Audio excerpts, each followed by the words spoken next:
All right. Good evening, Dan Fernandez.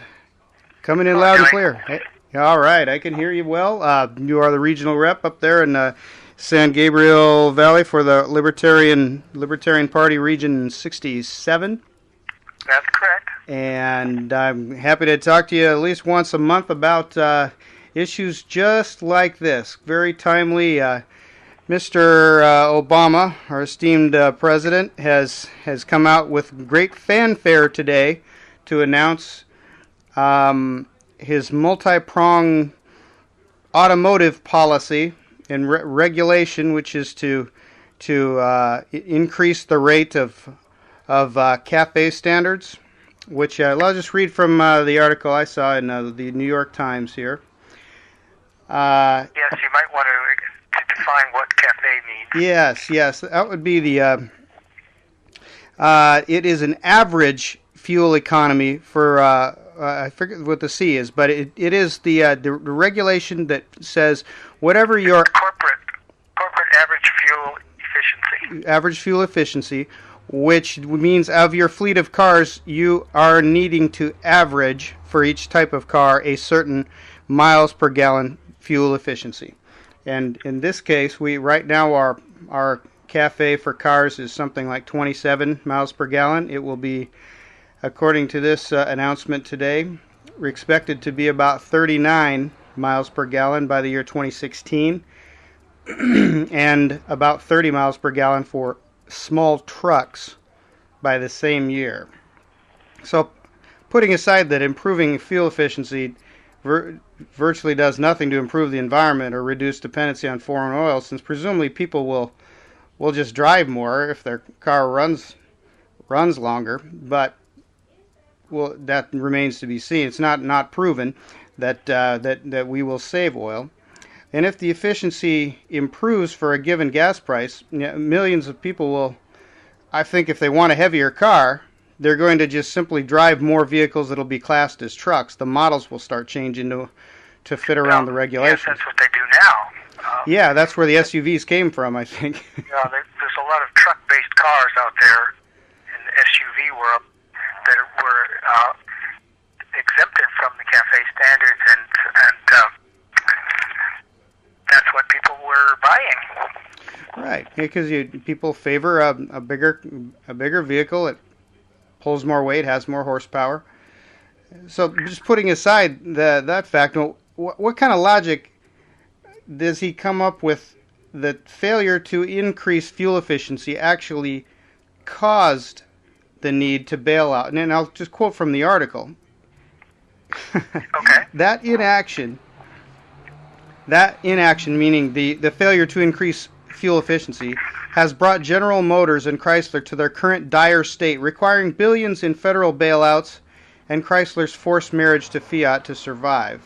So, where does that logic come from? Well, I can tell you what the popular conception is that he was feeding off of there, which perhaps is the popular misconception anyway, which is that when the gas prices went from $2, or actually less than $2, up to above $4 a gallon, the price shock of at the gas pump caused people to stop buying heavier cars, less fuel efficient cars.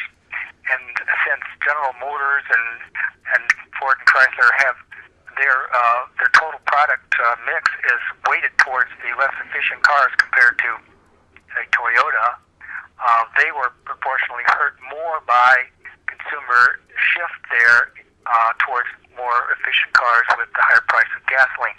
So that's what he's referring to there. Yeah. However, that's just a very small part of the total picture as to how the domestic automakers got into trouble. They've been in trouble for a long time, and they were in trouble before the price of gasoline went up. So their basic problems are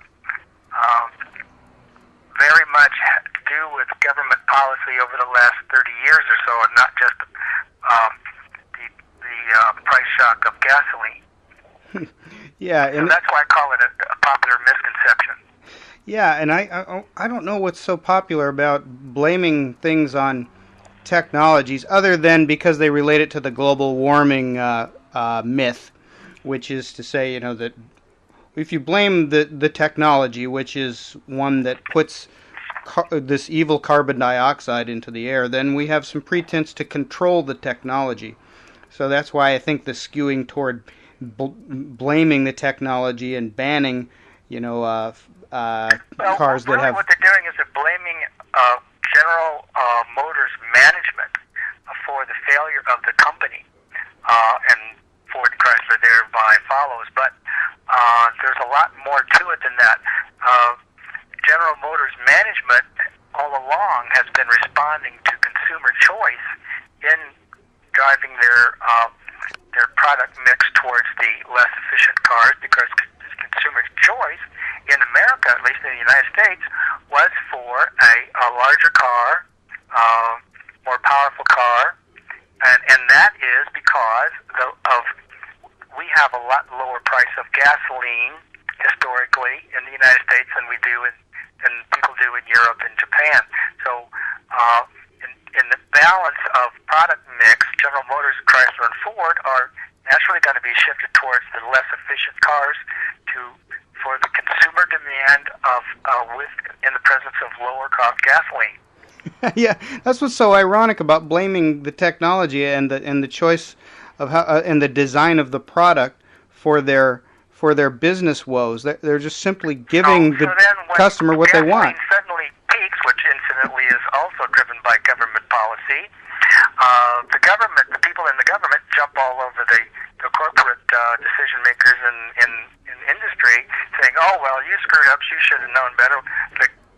Us politicians and bureaucrats, we could have run your company better than you did. You see, that's really just arrogance, and that's quite ignorant.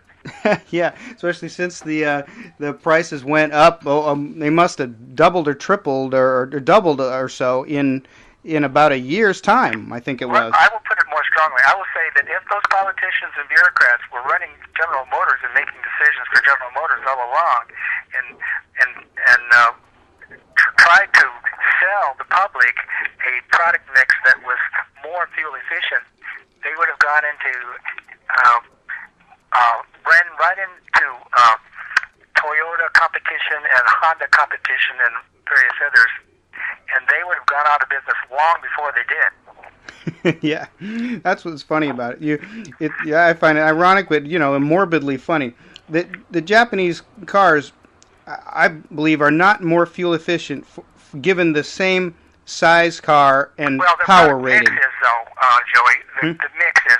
If you talk about the fuel efficient General Motors cars compared to the fuel efficient small, same size Toyota and Honda cars, of course you're right there. The technology is universal and it's very comparable. However, Toyota doesn't sell the big trucks or the Hummers, and the product mix is different. The SUVs, those were the big ticket items for General Motors with SUVs, and Toyota